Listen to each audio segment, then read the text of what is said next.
श्री दुर्गा सप्तशती तीसरा अध्याय। सेनापतियों सहित महिषासुर का वध। ध्यान। जगदम्बा के श्री अंगों की कांति उदय काल के सहस्त्रों सूर्य के समान है।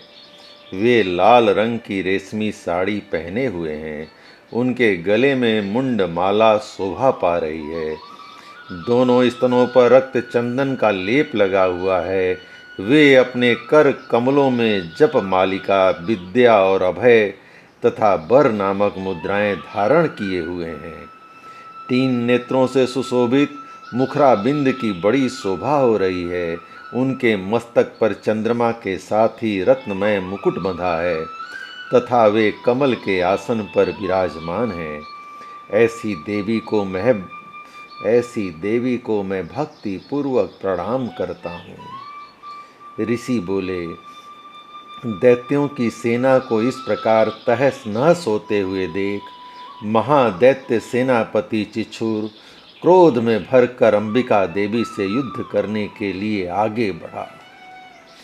वह असुर रणभूमि में देवी के ऊपर इस प्रकार बाणों की वर्षा करने लगा जैसे बादल मेरुगिरी के शिखर पर पानी की धार बरसा रहा हो। तब देवी ने अपने बाणों से उसके बाण समूह को अनायास ही काटकर उसके घोड़ों और सारथी को मार डाला।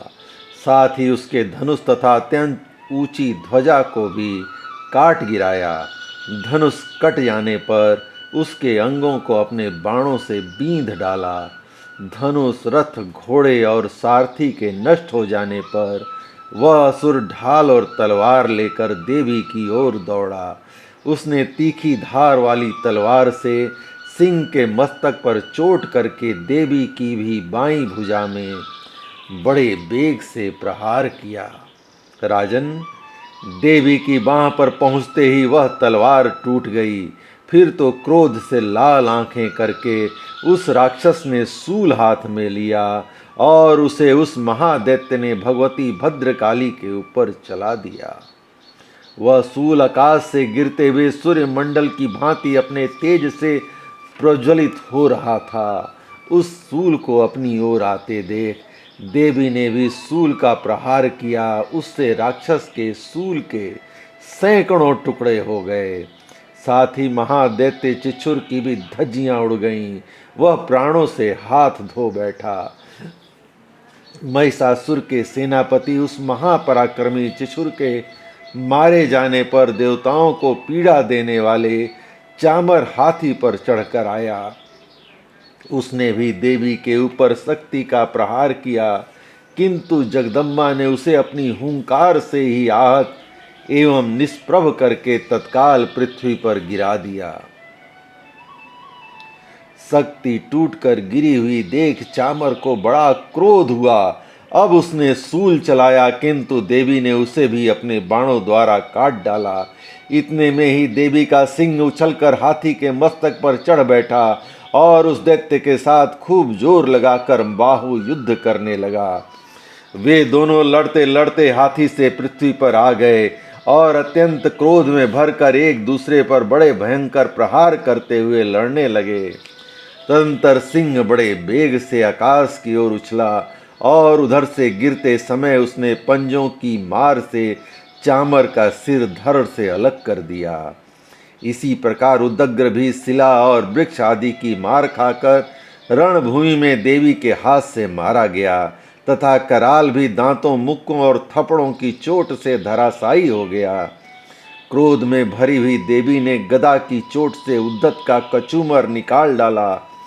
भिंदीपाल से बास्कल को तथा बाणों से ताम्र और अंधक को मौत के घाट उतार दिया। तीनों नेत्रों वाली परमेश्वरी ने त्रिशूल से उग्रास्य, उग्र वीर्य तथा महाहनु नामक दैत्यों को मार डाला। तलवार की चोट से बिडाल के मस्तक को धड़ से काट गिराया। दुर्धर और दुर्मुख इन दोनों दैत्यों को भी अपने बाणों से यमलोक भेज दिया।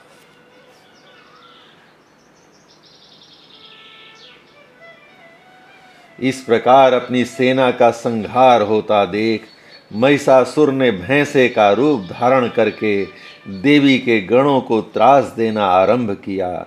किन्हीं को थुथुन से मारकर, किन्हीं के ऊपर खुरों का प्रहार करके, किन्हीं किन्हीं को पूंछ से चोट पहुंचाकर, कुछ को सींगों से विदीर्ण करके, कुछ गणों को बेग से, किन्हीं को सिंहनाद से, कुछ को चक्कर देकर और कितनों को निश्वास वायु के झोंके से धराशायी कर दिया। इस प्रकार गणों की सेना को गिराकर वह असुर महादेवी के सिंह को मारने के लिए झपटा। इससे जगदम्बा को बड़ा क्रोध हुआ। उधर महापराक्रमी महिषासुर भी क्रोध में भरकर धरती को खुरों से खोदने लगा तथा अपने सींगों से ऊंचे ऊंचे पर्वतों को उठाकर फेंकने और गरजने लगा। उसके बेग से चक्कर देने के कारण पृथ्वी क्षुब्ध होकर फटने लगी। उसकी पूंछ से टकराकर समुद्र सब ओर से धरती को डुबोने लगा। हिलते हुए सिंहों के आघात से विदीर्ण होकर बादलों के टुकड़े टुकड़े हो गए। उसके श्वास की प्रचंड वायु के बेग से उड़े हुए सैकड़ों पर्वत आकाश से गिरने लगे। इस प्रकार क्रोध में भरे हुए उस महादैत्य को अपनी ओर आते देख चंडिका ने उसका वध करने के लिए महान क्रोध किया। उन्होंने पास फेंक कर उस महान असुर को बांध लिया। उस महासंग्राम में बंध जाने पर उसने भैंसे का रूप त्याग दिया और तत्काल सिंह के रूप में वह प्रकट हो गया। उस अवस्था में जगदम्बा ज्यों ही उसके मस्तक काटने के लिए उद्यत हुई, तो त्यों ही वह खड्गधारी पुरुष के रूप में दिखाई देने लगा। तब देवी ने तुरंत ही बाणों की वर्षा करके ढाल और तलवार के साथ उस पुरुष को बींध डाला। इतने में ही वह महान गजराज के रूप में परिणित हो गया तथा अपनी सूंड से देवी के विशाल सिंह को खींचने और गरजने लगा। खींचते समय देवी ने तलवार से उसकी सूंड काट डाली। तब उस महादैत्य ने पुनः भैंसे का शरीर धारण कर लिया और पहले की ही भांति चराचर प्राणियों सहित तीनों लोकों को व्याकुल करने लगा। तब क्रोध में भरी हुई जगन माता चंडिका बार बार उत्तम मधु का पान करने और लाल आंखें करके हंसने लगी। इधर वह बल और पराक्रम के मद से उन्मत्त हुआ राक्षस गरजने लगा और अपने सींगों से चंडी के ऊपर पर्वतों को फेंकने लगा। उस समय देवी अपने बाणों के समूह से उसके फेंके हुए पर्वतों को चूर्ण करती हुई बोली। बोलते समय उसके मुख मधु के मद से लाल हो रहे थे और वाणी लड़खड़ा रही थी। देवी ने कहा, ओ मूढ़, मैं जब तक मधु पीती हूँ तब तक तू क्षण भर के लिए खूब गरज ले। मेरे हाथों से यहीं तेरे मृत्यु हो जाने पर अब शीघ्र ही देवता भी गर्जना करेंगे, ऋषि कहते हैं। यूं कहकर देवी उछली और उस महादैत्य के ऊपर चढ़ गईं। फिर अपने पैरों से उसे दबाकर उन्होंने सूल से उसके कंठ में आघात किया।